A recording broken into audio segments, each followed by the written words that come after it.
Welcome to Hadithi, where we talk about the African culture, our heritage, our politics, and everything in between that concerns the African community and the diaspora. Today with us, I have a very good friend of mine, Mr. Solly Kiluta. He says he is a private politician, and that's something that I would like him to explain further. It's a new term to us, but Karibu, welcome. Please tell our audience a little bit about who Mr. Solly Kiluta is. So, Solly Kiluta is my name.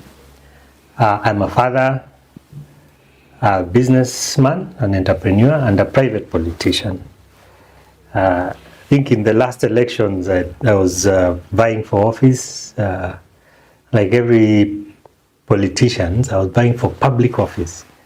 Like every politician, kura hazitoshi. Yes, so next time maybe, but there's been a lot of changes in Kenya. But the term private politician comes, there's a principle in law which says that law is divided into two parts. There's public and private law. Yes. Yeah. So when we are talking about public, the public was set up by the Constitution. It's the Constitution that sets up the public. So any office created by the Constitution, under the Constitution, is a public office. But there are other offices that existed because the people of Kenya existed even before the creation of Kenya. So there are cultural offices and things like that. So there's a lot of politicking that goes on in the background. So that is what I call private politics. So right now I'm doing private politics. I'm not in the public. When the people deem it fit that I should represent them, then maybe they will give me that opportunity. But for now, I'm a private politician. That's a good term for us, and I think it befits our conversation today, which we just really want to dive into. And we're actually talking about the revolution of protest in Kenya with a historical background from past to present. I think anybody globally right now has been seen either on the social media or even in the mainstream channels what has been happening in Kenya, where we have had a revolution from the Gen Z. And that's where we want to base our discussion moving forward. We have seen a lot of change over a very short period of time, you know. But now, when you're looking at this whole picture and whole scenario, this is not an totally new thing that is happening in Kenya. We have had historical events that has taken precedence to this, before this, and has led us to where we are today, right? And that's why I think let's have this conversation. We start with you, you being a private politician. What are some of the, historical timestamps you have in your mind? Maybe from times of election, from the Mau Mau. We can start from that point and talk about, how things have evolved. I mean, the history of Kenya is well documented. There's been struggles, and I always tell people, like, progress comes in waves. There's this wave. It's like a game of rugby. You take the ball, you get somewhere, and then you have to do another scrum, and then now you keep moving the ball. Yes. I think that's the best analogy I can give. It's like there are many people who have contributed to where we are as a nation. Yeah. Every generation has had its struggle, starting from our grandfathers who fought for independence, and then they handed over the baton to their children, the boomers, whom everyone seems to have a problem with. The boomers. Yes. Yeah. The boomers set up the nation as they set it up. They had their struggles with the Moi regime. Yes, There was the attempted coup, and then there was the repeal of I think Section 2A. Yeah, 2A. The multi-party thing. Then from then on now, the struggle continued. We have the different things. I mean, people have been pushing. Yeah, yeah. But for me, the way I look at it really is this is a war that has been going on for as long as man has been alive. And I think it is best encapsulated in the story of the Exodus in the Bible, where the whole discussion in the Exodus hinged around the question, should man live free to worship God, or should man live under the tyranny of other men? And I think that is where now you see there's always been two forces. There are forces that have always sought to take away the freedom of man, to turn them into a subject, a slave. Yeah. And then there are other forces which are like, no, man should be free. Yeah, because they are created in God's image. Yes, yes. They should be free. You have no business going to enslave someone or to subjugate someone. Yeah. And that has played out in different arenas throughout human history. Yes, yes. And how it's played out in Kenya, because we cannot look at Kenya in isolation. We tend to look at it from the colonial period, yes. But even before the colonial period, there was what gave rise to the imperialism, British or imperialism, and the colonization of Africa, which is when in the US, when they decided to abolish slavery, the North and the South fought in the Civil War, and the North told the slaves, "Look, if you come and fight for us, we will give you guys freedom." Yep. But you see, what is not known, at least from the history that I have studied, is that in the US, the original inhabitants of the US are the Moors. The Moors lived in the US. They even have the Treaty of Peace and Friendship, which they signed with the immigrants who went there. And when they came, the white people turned against the Moors and they enslaved them. So they came up with that new system of slavery, basically.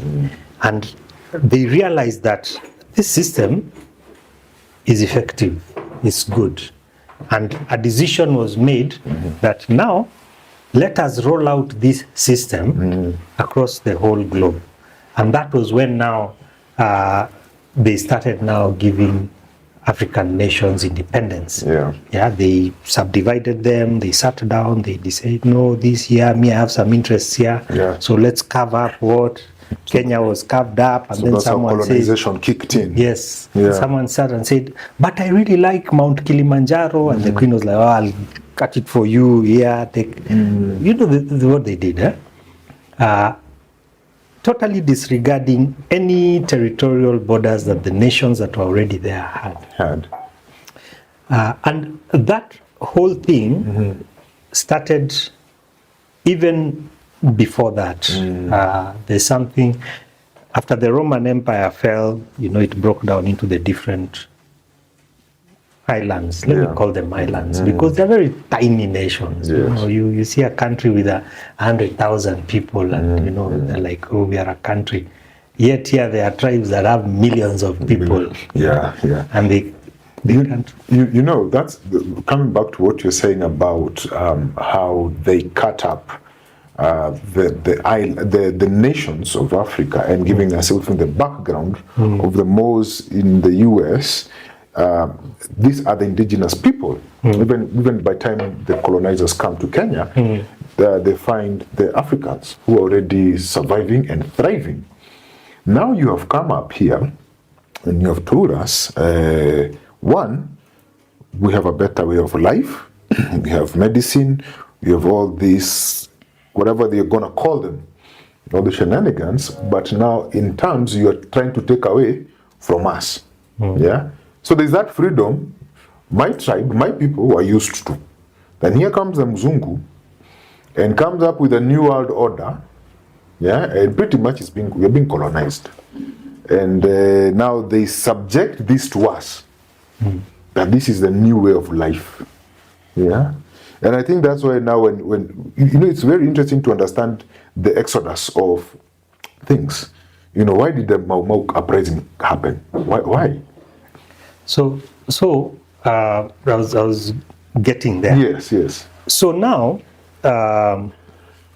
from the little history I've read, because there are people who've read more history than me, but so there's something called the Secret Treaty of Verona. The Secret Treaty of Verona was between the princes of Europe and the popes of Rome. And in that secret treaty, they decided how they are going to subjugate and the whole world. And what came out of the Secret Treaty of Verona was the Spanish Inquisition. Now, under the Spanish Inquisition, they said the Spanish Inquisition and the doctrine of discovery. I think that is the main thing, the doctrine of discovery. So the doctrine of discovery says, we do not regard anyone else's right. Anything one of us discovers, then that is the only thing we will recognize. Yes. And that doctrine of discovery is what now led to the colonization of Africa, because they came, they found well-existing kingdoms and nations and with their territories, and people were living. Like every people, we had our own conflicts and disputes. Yes. But these people came and said, we do not acknowledge any of your rights. Yeah. The only rights we recognize are our people. So when somebody goes and discovers something and says, now I have discovered the Congo, and then now they recognize that as Leopold's Congo. Well, yet it was still, no, it was there. They found it there, but... And they enacted that, and with that they came and they split Africa and all that, disregarding anyone's rights. Yeah. So after that, now they set up the nations and all that, which is another thing, because now the nations are set up under Admiralty law. They're like corporations. Yeah. So these were their businesses, and they gave people what they called rights. But these are not really rights, because your rights are God-given. No one can claim that they gave you rights. They can only give you benefits. So what our nations give us are not rights. They are just benefits. So they did that, and they created an army of lawyers, to use their law to subjugate, because law is what is used to subjugate people. And they told everyone, now, remember, when we fought and got our independence, there were 42 nations that came together. Each nation had its own estate. And we brought our estates together. And we said, now, we'll set up this government to take care, protect our estate. To protect our property, which is our life, our freedom, and our properties. That's basically it. But now this government said, okay, now we are going to make you all citizens. So basically, when you become a citizen is a creation of the state. You waive your rights. So now you cannot come and claim and say, this is our land, because the only way you can claim that Mount Kenya, this area was our land, is you have to come there in your proper person as a Kikuyu and say, this is our land. So right now, And that's the basis of sovereignty. Yeah. Because there's no such thing as a sovereign citizen. Because a sovereign, by definition, is somebody who is self-governing, and they govern themselves, because you cannot just govern yourself out of whim. You have to govern yourself according to something. Yeah. So you either govern yourself according to your laws as a culture, or according to God's law. Yeah. At the end of the day, all cultures will eventually have to acknowledge God's law, the sovereign, because God's law is what runs this earth. You know, you have said something quite important about the sovereignty and citizenship, how it came to be. When the colonizers came here and found all these 42 small nations, or 42 tribes that used to govern themselves with their own rules, in their own way of life, then you are imposed to a certain way of life and rules. And you're told, for you to acquire certain privileges in your own land, you have to become a citizen. Yeah. Well, yet, prior to that, they used to move very freely back and forth. They used to have their own trades. They used to have their own customary customs and behaviors and things that they used to do as a community, intermingling between each other with no restriction. But now here comes the colonizers, as you say, and they come and say, we have carved out this, which is a company, but because we need to put our thumb under these people, we have to give them something called citizenship. Yeah? And this is something that we are not accustomed to. We are accustomed to being free. We are accustomed to having our freedom, our lands. We used to farm, by the way. It's not that we never used to farm. We used to have our own livestock and animals that we used to eat. We used to have our own mode of payment. But now the colonizer comes in and gives us a new system, imposes their own laws to us, and then they come and tell us, hey, Kiluta, for you to access now Mombasa, or for you to access this, you need to want to be a citizen of this nation. And you have to abide to our laws that we have said for this country to run. And now I can see where, you know, when you're looking historically, where then uprising started happening for things like Mau Mau. And because they did not recognize anyone's rights, if they saw anything good, they took it by force. Because they had superior technology, they had weapons. And you have to understand, Western culture basically is spread by the edge of the sword. Because even if you listen to some of the arguments, they don't even make sense. But because they have bigger guns, they think might makes right. But right makes right. Whether you have guns or not, if you're wrong, you're wrong. And at some point, if you continue using the sword to subjugate people, it never ends well with you. But they came and locked down Africa, so now we can't trade, we can't talk amongst ourselves. They took away, they never gave us any education. They just gave us indoctrination instead. They never gave us any true spirituality. What they gave us was dogma. And all this is very well coordinated and very deliberate. And in order to keep this system going on, they created secret societies, even in Kenya, so that now the elite, the people who are in this secret society, know the truth, but the masses don't know the truth. And it's the only way you can rule people, if there's a knowledge differential between the ruling elite and the masses. So that's why I have an issue with all these secret societies. Because they know the truth, they know the real history. They know, because they cannot afford not to know. Otherwise they themselves will also become deceived. So they know the truth, but they spread lies to the people. In your education, in the media, everywhere. Lies, disinformation, misinformation, all that. At some point, our parents, that's why one of the reasons I'm really not too hard on the older generations is because they did not know. They were not ignorant, because ignorance implies that you have the information, you just choose to ignore it. Not to read it, Yes, but these people did not even have the information.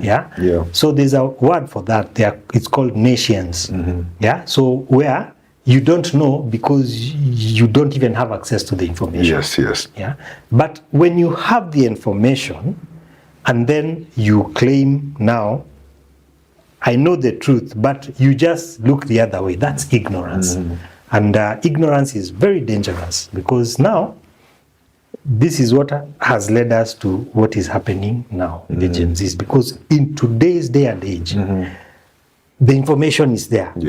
If you want to know the truth, the information is there. But for some people, because you have built your life on lies, when the truth comes, it means you have to now tear down your whole life and start rebuilding again. On a more truthful foundation.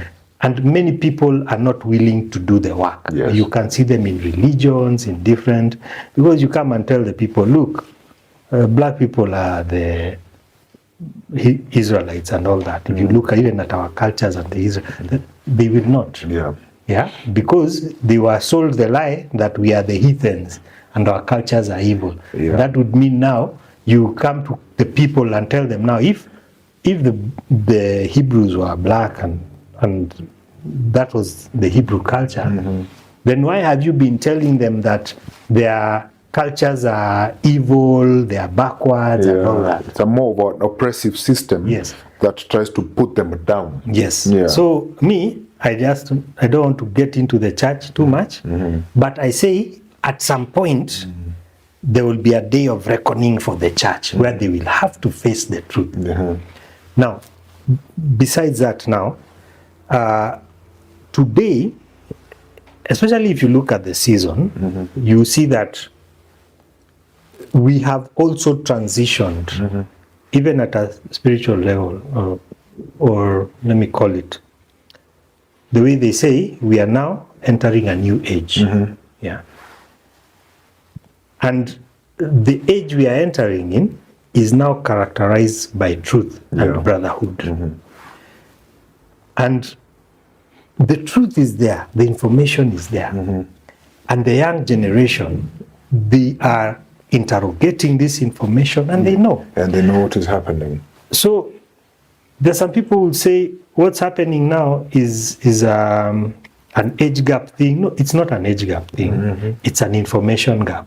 Because the young people, they know the truth and they are happy with it, and they don't understand why we are not taking this information and integrating it.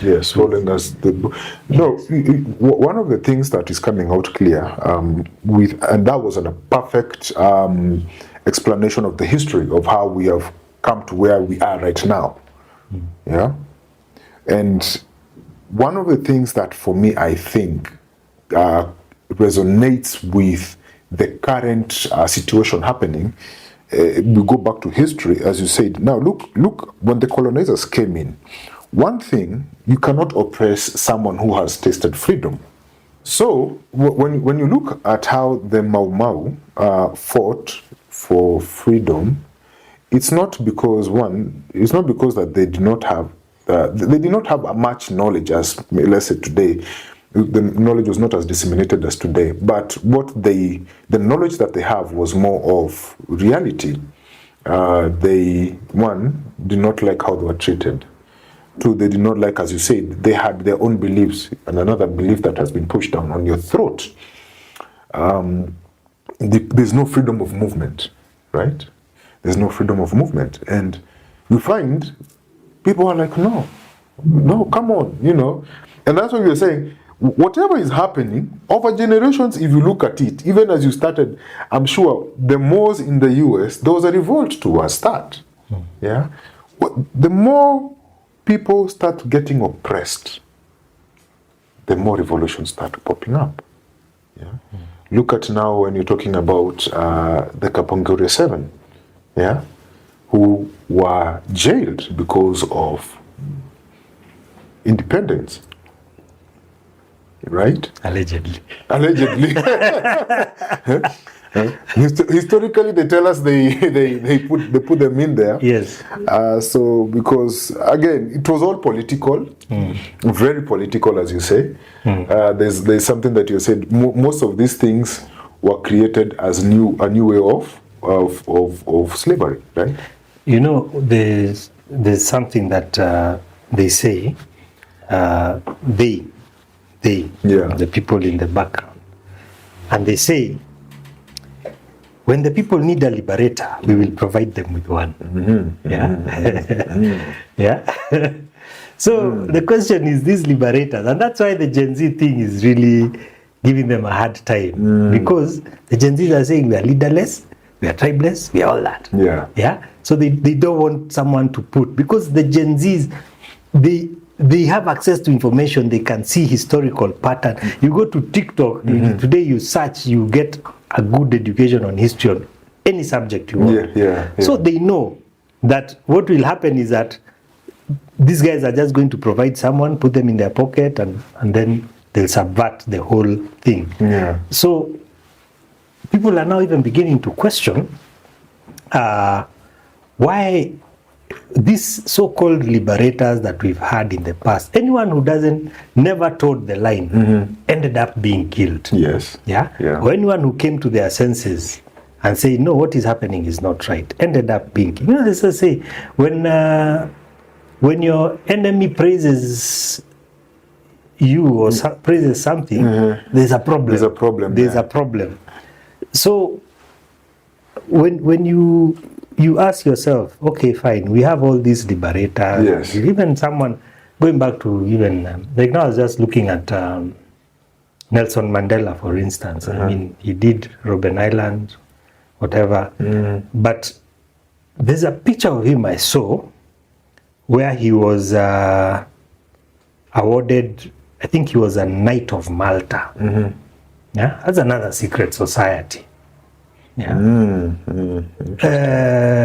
know, that raises questions. To me, that's like a red flag. Something is off. Something is off. They give you some sort of freedom or liberator, presumably on a leash. Yes. On a leash. Yes. That they can make you feel like, yay, you have fought for independence. We have got independence in Kenya. Yeah. But Kenya is on a very tight leash at that point. Yeah. So all these people who made noise, it's for them. They don't want, you know, there is a saying that we have, people say that money does not like noise. Yes. Yeah, money does not like noise. So now, they are feeling that you are bringing so much attention, pulling too much attention with all this liberation, wars, freedom, and all this. And they're like, let's sit down and rethink this. Let's give them their freedom. Let's give them their liberator. Yeah, let's give them their liberator.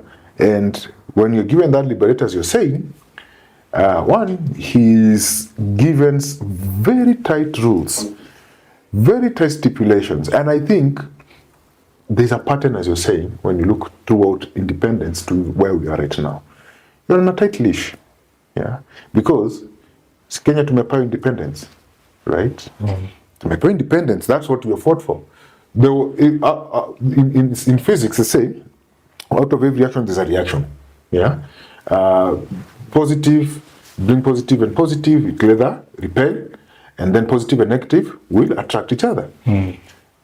But here comes the good, the flip side of this. You have fought for independence, and the next step, the next action to come to play is what?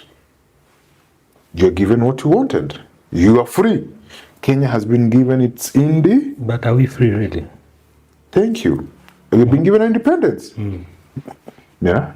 But now, let's look at also, as you're analyzing back and forth, and I like how you're doing it. Once we have independence, people take big chunks of land for their own. Again, there was some reward system that were given. Yeah, our founding father's family got very big chunks of land. His friends that surrounded him also were very well rewarded with very powerful position. Even white wives. Even to crown the pie, the cherry on the pie. You know, put that pie and the cherry on top, given a white wife. You're given land, you're given children go to all these facilities. But as you say, behind the curtains, you as the liberator, these people are still doing business as usual. Yes. Business as usual. And it was so interesting because there are documentations where we still have Europe companies or even the monarch itself that holds huge estates of land here. And they have been given even tax incentives when they're taking staff to Europe. The whole conservancy thing.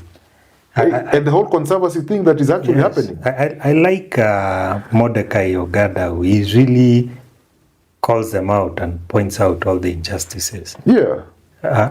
The land issue is very deep because there are people who wish that they can just wipe out all of Africans and just take Africa for themselves. Yes. But it's important that we understand, because now I want to now bring it back and ground it back on law, because law governs everything. Yes. Yeah, and all law comes from God. Yeah. When you start from divine law to natural law, and then not, like God wrote his law in everything he created, including man. That's why in the scripture it says, I will write my laws in their hearts. That is why instinctively you know it is wrong to kill. You don't need to be told. You know it is wrong to lie. Yes. Yeah. And that is where all cultural law drives, because in every culture, people know they can distinguish between what is right and what is wrong.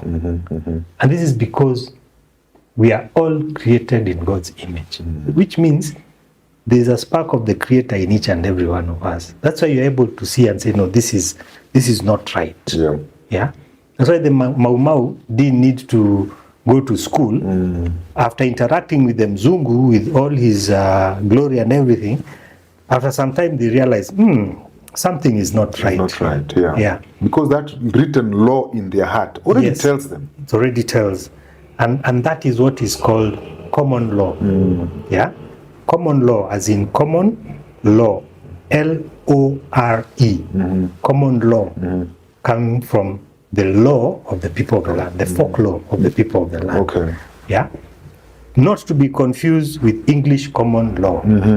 Yeah? But now, when you look at law, all law comes from God. Yeah. In Genesis it says, I've given you dominion of everything that moves in the land, air, and in the water. Yeah. So in the land you have the law of the land, which is a common law. In the air you have trust law, which is or ecclesiastical law. Trust law is the highest form of law, and that's the law that the government operates under. And then you have the law of the water or the law of the sea, which is maritime admiralty law. And those are the three jurisdictions. They are the only three jurisdictions. Now, the admiralty jurisdiction is the law that deals with created vessels or fictions. Yeah, created vessels. Yeah, like Kenya is set up under maritime admiralty law. Yeah. In fact, English Maritime Admiralty law. That is why when you see the flag of Kenya, it has a gold fringe around it. And when you go to the courts, you'll also find courts with the Kenyan flag with the gold fringe. It means it's under Admiralty law. Now, when you come to common law deals with living human beings, men and women, live persons. Yeah. Now, in the law of contracts, there are certain things. One of the things is you cannot have a contract between unlike kinds. Yeah. Yeah. So, me as a living human being, I cannot contract with a corporation because a corporation is not a living thing. Yeah. So, the way as a living human, I cannot contract with the government because the government is not a living thing. It's something on paper. So the way they did that is that now they created the legal person. Yeah. There's man and then there's a legal person. The legal person is created in the government so that now the legal person can interact with the government. Yeah. But when God created man, so God created man, then man created government. Yes. And then now government created that legal person, which is the citizen. Yeah. That which is created cannot be greater than that which created it. So if you're operating from the level of a citizen, you are subject to the government, to the state. So you're not free. You're not a sovereign. A sovereign is a self-governing individual. Yeah. Sovereigns are only subject to God. Yeah. So when you're talking about we the people are sovereign, yeah, we're not talking about the citizens. Citizens are employees of the state. Your work as a citizen is to work and pay taxes. Yeah? Citizens are employees of the state. So when we are talking about we the people, we are talking about the people who created the government, which is the 42 nations. Yeah? So, which brings you back again to private politics or common law. And common law is very simple. Yeah? Only a man can pass judgment on another man. That's why you have the trial by jury. And it's the law that our ancestors used to practice, where you used to be told, enda ukuje na wazee wako, mimi nitakuja na wazee wangu, wasikize, and then waamue. That's common law. Yeah, it's not complicated. Now, what happened in Kenya at some point, our courts decided to remove that common law. Yeah. No, Mr. Soli, you're saying about the common law and how at some point the government came and disbanded the common law. Yes, I believe it was removed. It was removed. I once asked a certain judge, and they said the juries, there's a name they used to give them, but they removed that. And maybe this, now, just speculating, maybe thinking out loud also, could this common law have been removed when the colonizers came and set these rules? Because, for example, common law is love your neighbor as you love yourself. You shall not kill. You see, then when the colonizers came, even with the Bible, these laws were already in the hearts of men. We had them. Yeah, we knew what it meant to be truthful. Yeah, thou shalt not lie. Yeah, thou shalt not kill. Thou shalt love your God, the Lord your God, with all your heart and all your mind. Those laws, we already had them in our hearts. So even before the colonizer brought his own law, the English law now, yeah, where it says, if you steal, you're going to go to jail. Again, it's still in the Ten Commandments, still written in the common law in the hearts of men. Yeah, they removed that so that they can subject us to their own systematic ways of governance. Yeah, that we are no longer, as you said, we are no longer able to, we, the people who are subjected to the law of the land. You know,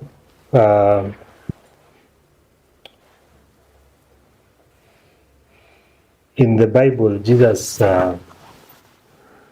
there's a scripture that says, "Woe unto you lawyers, you know the way, you don't allow other people to get into it, and you yourself don't want to get into it." Yani lawyers are mentioned specifically in the Bible. And it's not just the lawyers, but in his ministry, Jesus had a problem with what you call the robes of society.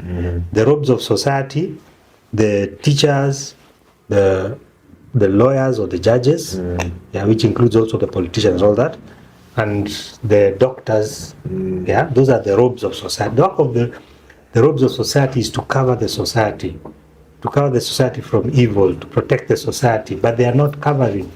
Yeah, but in the Constitution of the United States, I think there's they do not allow lawyers to hold public office because the title of Esquire is a title of foreign nobility. Yeah, and these are agents. Yeah. Yeah, they are foreign agents. Yeah, and all lawyers are agents of the courts. Yeah, and courts, it's a bit but it's a complicated. yes, but all courts are dry dock vessels basically. It's like somebody comes and parks their ship there on your shores, and then they set up a court in that ship. Yeah. So if you want justice, you come, but when you're in that ship, you're like in a foreign country. Anyway, so what they don't want you to understand is that when you look at the land, the air, and the water, the three jurisdictions, yeah, the land is above the water, and the air is above the land. Yeah? That's the hierarchy of jurisdiction. Common law has a higher jurisdiction than admiralty law. Yeah? If something is passed under common law, there is no admiralty court that can change it. Yeah?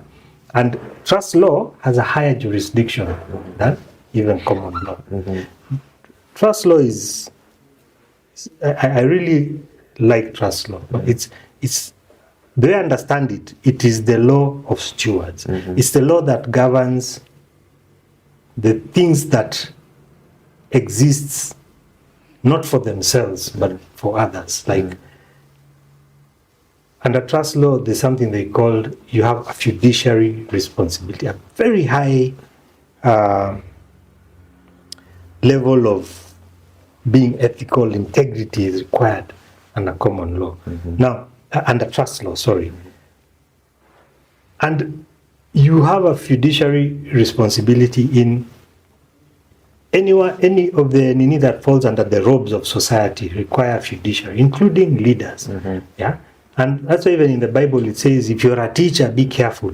You'll be judged twice as harsh. And I believe that anyone who is in leadership, in a position of trust, because you say public leadership is a public trust. Yeah. You're a trustee. Anyone in those should not go to the normal court. Yeah. You should not go in whatever, for the same crime, whatever is passed for someone, anyone who is in a trust position should get double that. Okay. Yes. There should be a higher level of integrity is required, and also the punishments should be higher. But these people don't want you to know that, because they want to continue screwing you over. Yes.